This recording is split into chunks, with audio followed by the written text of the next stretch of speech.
Dobrý den, Pilsen. Really happy to be here. I had enough Pilsner beer in my life to say that this is like a pilgrimage to finally be here. So now my question is, what will be next in my life? But I'm really happy to be here. It's an inspiring meeting. It's a very good mixture of good content, a lot of information, fun, circus. So it makes me happy. It also really aligns with my vision on mental health and recovery. And what I want to tell you about, oh dear, what happens now? Yes, about what we call the recovery-oriented intake. An intake is the first meeting with a client in a mental health service. How to make that a recovery-oriented meeting. And that I look at recovery as a process of learning together. So what I will do in these 20 minutes to come is mostly look at it, what does it mean for a professional in mental health care, like me, I'm a psychiatrist, to work in recovery orientation. And first I introduce myself a little bit further, and I always do it in 3 ways: the LinkedIn story, the professional story. Who of you is on LinkedIn, by the way? Can I see some hands? Yeah, so if you want to link me, find me. Every week I post at least once something on there, so I'd like to link that with you, so then we can follow each other. But my LinkedIn story is I'm the director of an academy of learning and training in mental health. The FIT Academy, in the sense for flexible, innovative and top ambulatory care. I'm the chair of a European network, EUCOMS, European Community Mental Health Services Network. So that's also why part of my work is international, and I learn a lot from that. I hope you can also learn from me. And this is the service that I work for in the Netherlands, GGZ Noord-Holland Noord. GGZ is Dutch for Mental Health Service. Then the Facebook story. This is me and my family with my 3 sons. A couple of years ago. And also guitar is a very important thing in my life, because apart from my professional life, music is very important to me. I play guitar all my life, so maybe you'll notice when you see me that I have rather long nails. That's for that purpose. And also I sing in a choir. And then, but also my own lived experience. That's something that I also will write about that now on social media. But in the past, social media was always about a life that is fun and pleasure and holidays. But also I had my darker episodes in my life, my lived experience. I had episodes that you could classify as depression. And I was very long completely silent about that, like most professionals in mental health care are now. But now I see it like it's a third resource that I'm also learning to use. It doesn't make me a peer expert, but it does make me a professional with peer knowledge. So what will I discuss today is 3 things. First of all, recovery as a principle of community mental health. And then the second one is recovery as a learning process. And I'll explain you why I describe it that way. And then the third, the recovery-oriented intake. So when you have an intake and you come as a new client in our service, how we have organized our intake. And first of all, recovery as a principle of community mental health care. Very briefly, as I said, I'm the chair of a European network. We have webinars, for example, next week we have a webinar. And very briefly, if you want to know more, go to our website. But we describe community mental health as something with 6 principles. And recovery and peer expertise are 2 of them, but not the only ones. First of all is, in fact, the focus on human rights. And we use different visuals, and this one is a book written already in the 60s about describing the situation of patients in an asylum as that of inmates, prisoners. The second one is the public health orientation. I think mental health service must become more focused on the population that they live in. So wherever I am, I always immediately ask, what's your catchment area? Which area do you cover? Where do you work? What's the population like? Because you need, of course, expertise on that specific area. What immigrant groups are there? What's the age distribution? And then the third, and of course that will be the rest of my focus, recovery as a journey. Not my journey as a professional, it's the journey of the client, and how can I be a good coach or a guide on that journey. And then the fourth is about how you integrate recovery principles together with the importance of effective treatments. And we describe this oil and vinegar. Oil and vinegar, 2 things that go together. So recovery principles and evidence go together very well, as long as the research is good, and the research must be must be more focused on that. Then the fifth, the network approach. Here you see a beehive as an example of a natural thing, because also mental health service have been too isolated in the last 2 centuries, I would say, become more part of a social network. And sixth, the peer expertise. We use this image from Japan, kintsukuroi. It's pottery that was broken and then it was repaired with gold, which is for me a very nice visual of recovery. Something was broken, and in the repair process you add value, and you add value to the life of others. But now the recovery, I now focus on that one, and often it is described by persons as a journey. And not a long, not a straight journey to recovery, it's a long and winding road, like the Beatles song. And it taught us professionals to look at recovery at different levels. Symptoms, we were always mainly focused on symptoms, but we know, and several presentations were about this, that it's very much about functioning, the social functioning, which also we know from research now is much a harder target than symptoms. So the symptoms can go away, but the functioning can go down. And what you see is that those three, the third being identity, are interrelated in very complex ways. And I often heard the story from, in recovery stories, well, I had, for example, depression or psychosis, and the doctor said I must use medication. I didn't want to have medication, and then my doctor said, oh, then I can't help you.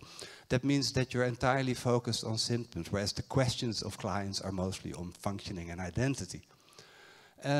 So what it means for mental health professionals, like me, psychiatrists, but for all mental health professionals, that we learned not only to look at what is wrong, but to look at what is strong. So in your meeting with a client, talk about what are the goals, what are the strengths, and what are the talents. And although this seems so very obvious, when it was for me a complete shift in my way of working, my way of talking with my clients, I had a lot of new information. Also, when I listened to recovery stories, sometimes of clients that I'd already known for years, I learned a lot of new information. In the beginning, I got a bit irritated. Why didn't you tell me before about that trip to Australia that you made? You never told me. No, but then I thought, well, apparently I wasn't really inviting to ask about the strength of a person.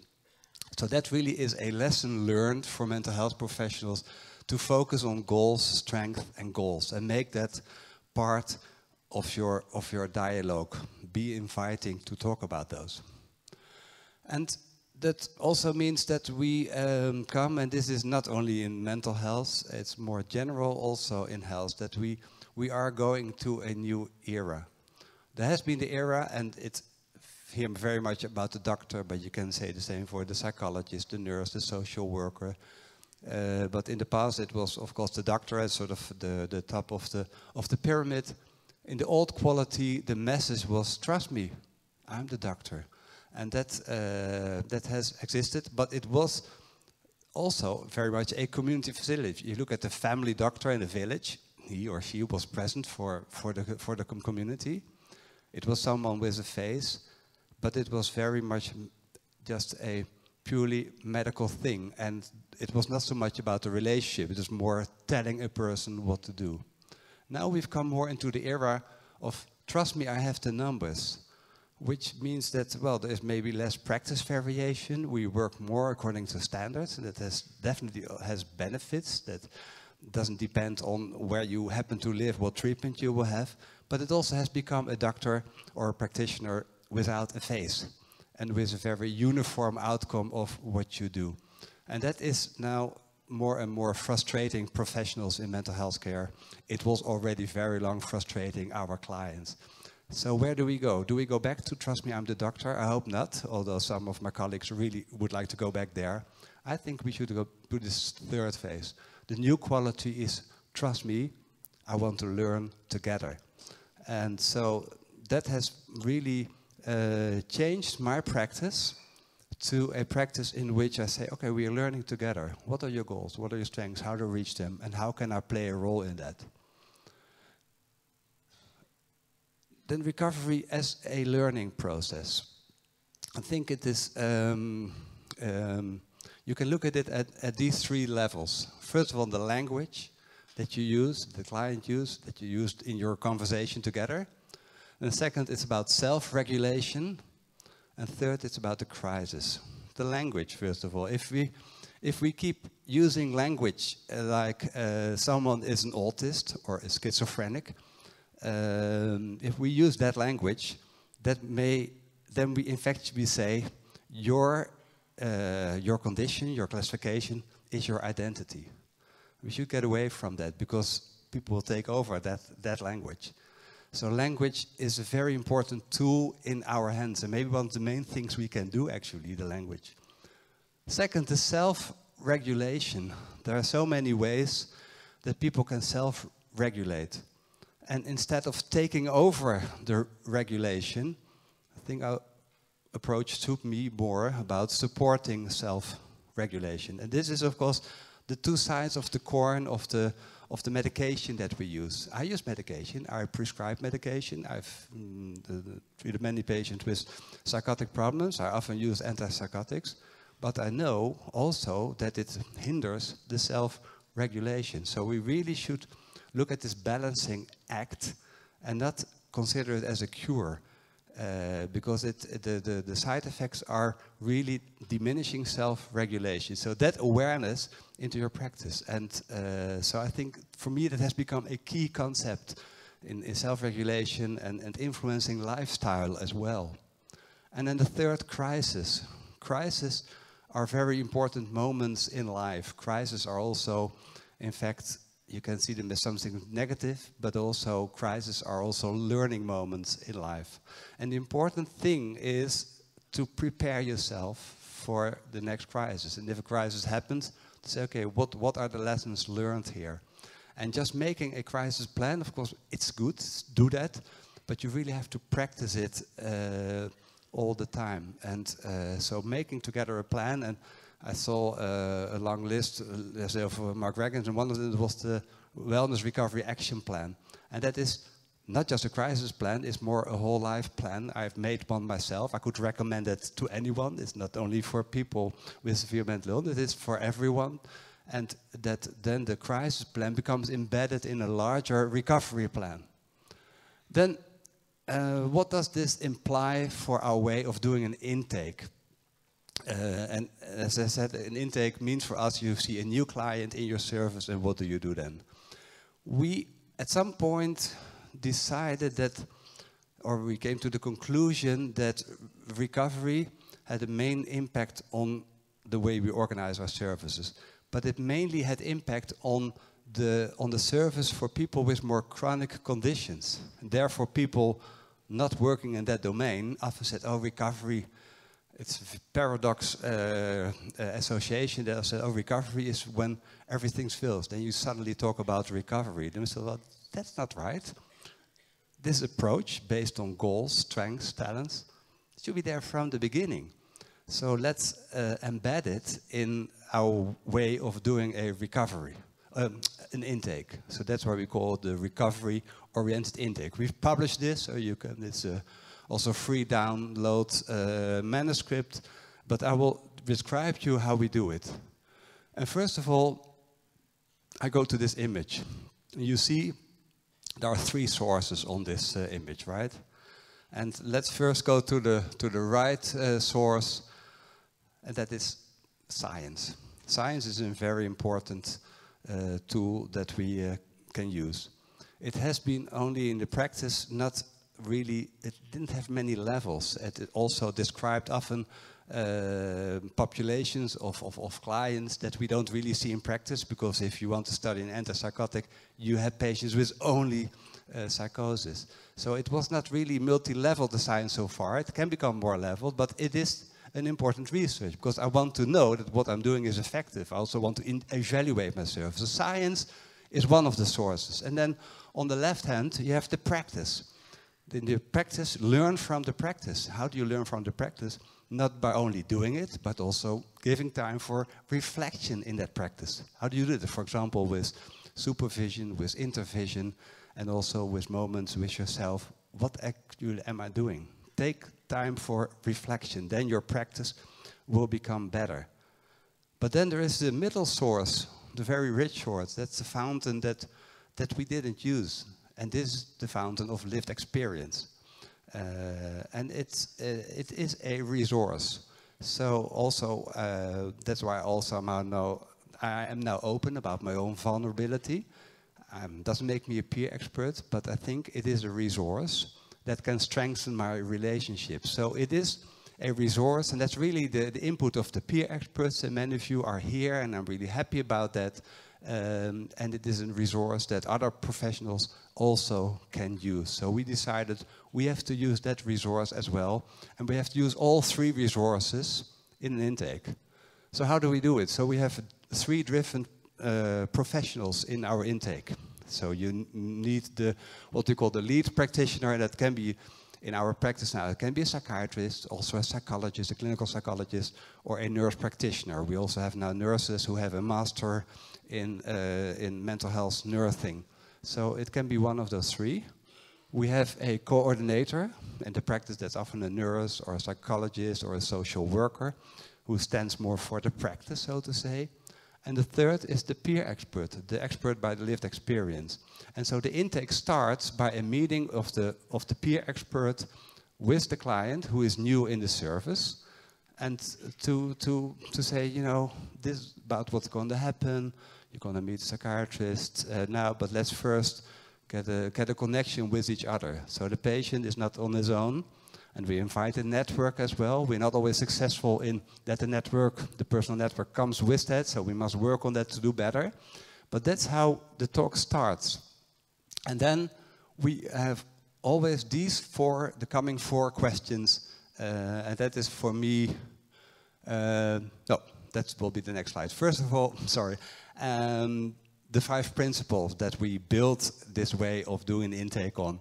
First of all, it's about positive health. Don't know if you know that work. It is defined by a family doctor in the Netherlands who described it in the British Medical Journal, that we want to get away from the classical health definition from WHO to a definition that health is a more dimensional thing. It's the ability to adapt, to adjust, to self-manage. And that is what health really is. So health can be there in the presence of symptoms. It's a very helpful approach to mental health. Recovery, we talked about that. A personal diagnosis. So when I say, for example, an autist or a schizophrenic, first of all, never do that, because then it's identity. But also schizophrenia or depression or autism, it's not a diagnosis. It's just a classification. And we've really, I'm not against classification myself, but it really has confused us. So when I have a resident who is with me in training in the team, I would say in their personal diagnosis, don't use any classification language. But make it understandable why you come to a classification if you're going to use it. But don't use it that, otherwise you will get a descriptive diagnosis, 38-year-old man with schizophrenia, classification schizophrenia. You say the same thing twice. So don't use classification terms in your personal diagnosis. Motivational interviewing, basically answering the question, why does a person change? We often wonder, why does not the person not change, but why does the person change? How can we strengthen that?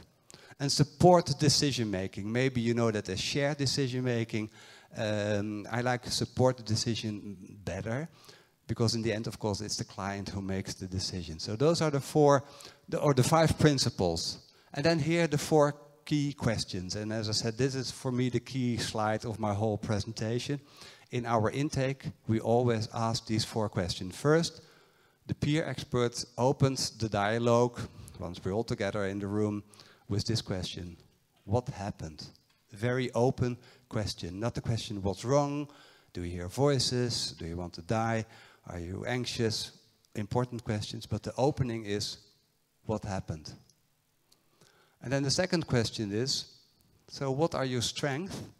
So you ask immediately about the strength. And what are your vulnerabilities? And preferably in that order, because also that's something that we know from positive psychology. If you first talk about the strength, you will take those strengths along into dealing with the vulnerabilities. If you start with the vulnerabilities, it's very hard to get to the strength. So that order, it works much better. And then the third question is, so where do you want to go? And the way I always do that, and I've developed this way of doing an intake, is let's go 2 years ahead, you know, then it's autumn 26, and your life is the way you want it to be. Describe me that life, and describe it in the present tense.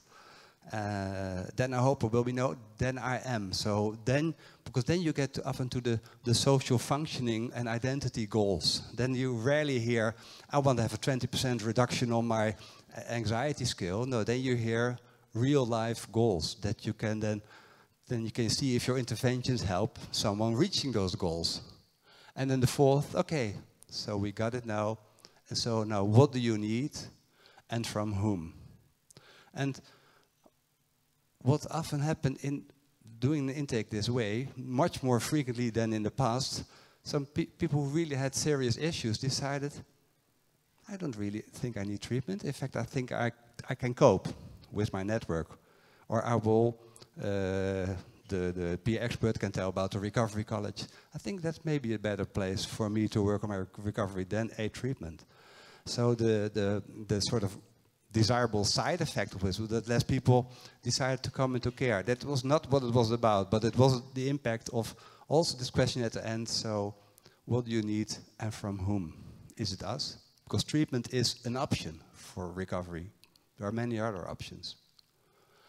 Talking about how I'm doing time-wise, by the way. I don't see Petter and don't see Will, then I just take the time. Here is, if you're interested in our network, the UCOMS network, next week we will have this webinar, and there's a QR code.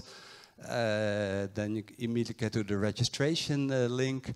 And that is about peer support in and outside of prisons. I'm really proud of that topic.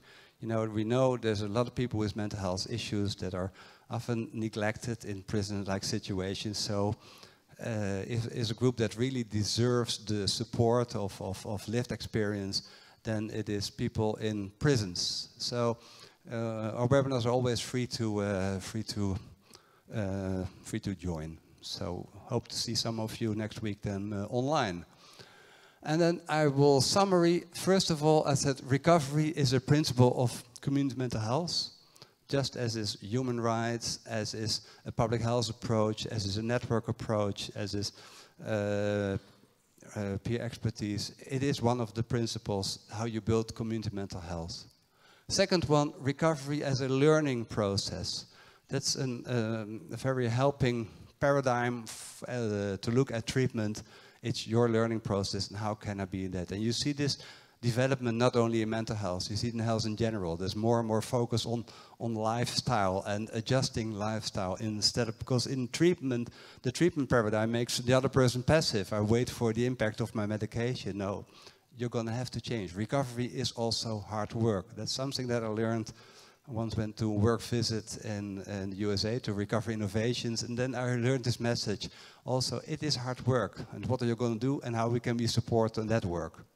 So it's a learning process. And then I described you the recovery-oriented intake, in which, together with a peer expert, we have the first meeting with a client coming to our service, and we ask these 4 questions. What happened? What are your strengths and vulnerabilities? Where do you want to go? And what do you need and from whom?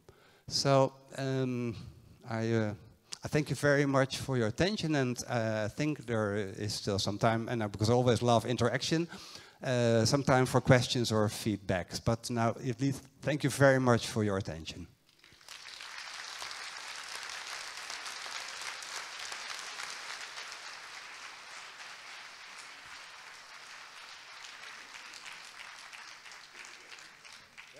There he is.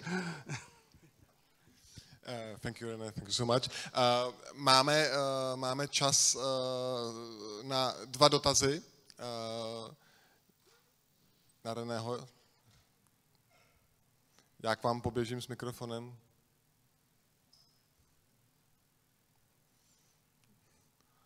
So René, it looks like no questions. Everything was clear. I'm never happy when there's no question, and it's not clear. But any thought is welcome. Děkuji za krásnou přednášku. My trošku zápasíme v tom, že máme propojený sociálně zdravotní systém a ten zdravotní systém přinejmenším třeba ze zdravotní pojištěny je tlačený do toho třeba dávat diagnózy, protože když nedáte číslo, tak vás to ani nepustí do systému. Jo? Tak jak si s tímhletím jak si s tím poradíte v tom vašem systému, aby jako ty dvě části nebyly úplně každá odjenát a přitom holce musí dát císařovi, co je císařovo? Thank you very much for that question, and I heard myself 2 times.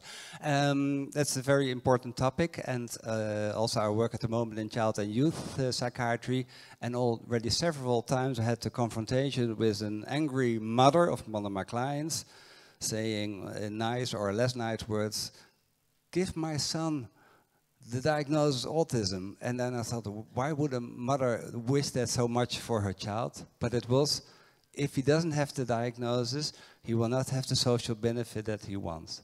And then, so how do I deal with that? Well, in fact, that's exactly the moment that I make this distinction between a diagnosis and a classification.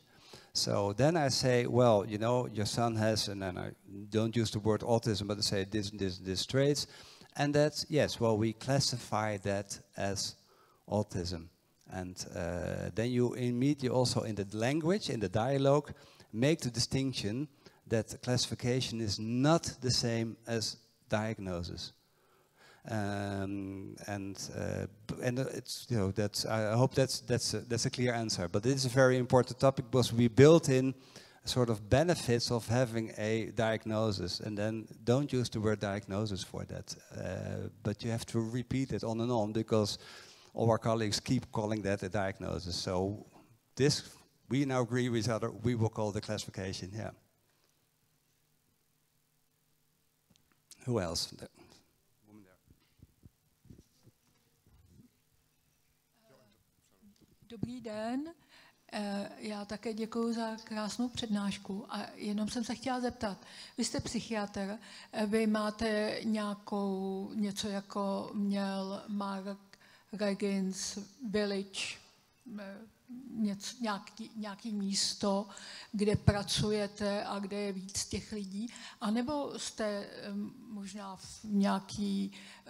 možná v komunitě a možná jste jenom v nějaké ordinaci a co vlastně, jako na co se úplně jasní, je tam recovery, ale kde jste?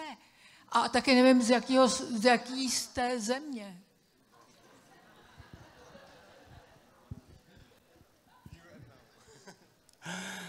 My name is René.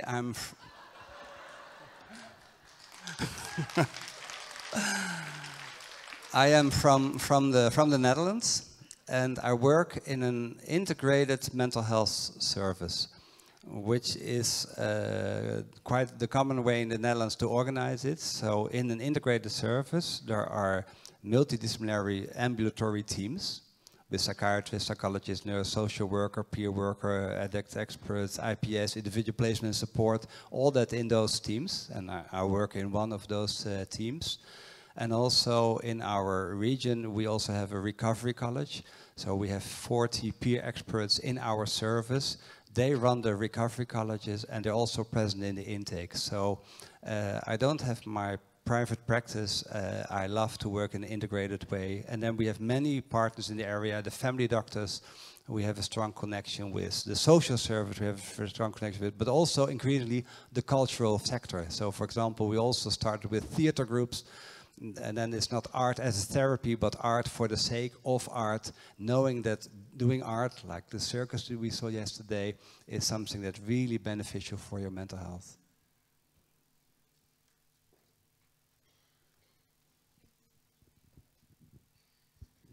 Zuzko, jsi to ty? Je to třetí dotaz.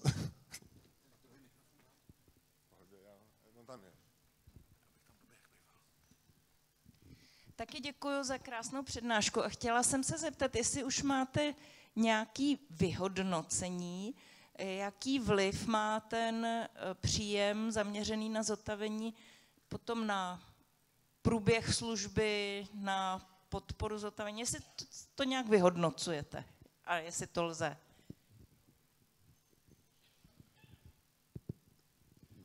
Yes, we have, and so I would say read the article that we wrote about it. What we discovered is that what clients really think is important in an intake is that there is a personal connection. And then they met 3 professionals, right? The psychiatrist or psychologist, the nurse or psychologist, and the peer expert.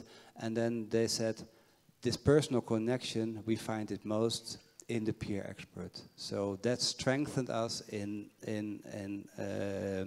that this is the way to go forward. Of course, you hope you do it intake in a different way and the sun will shine and everything will be fine. That is not the case, because people come with serious illness. But there is this indication that we make a much better start now doing it this way. So, thank you, René. Thank you so much. René Keet.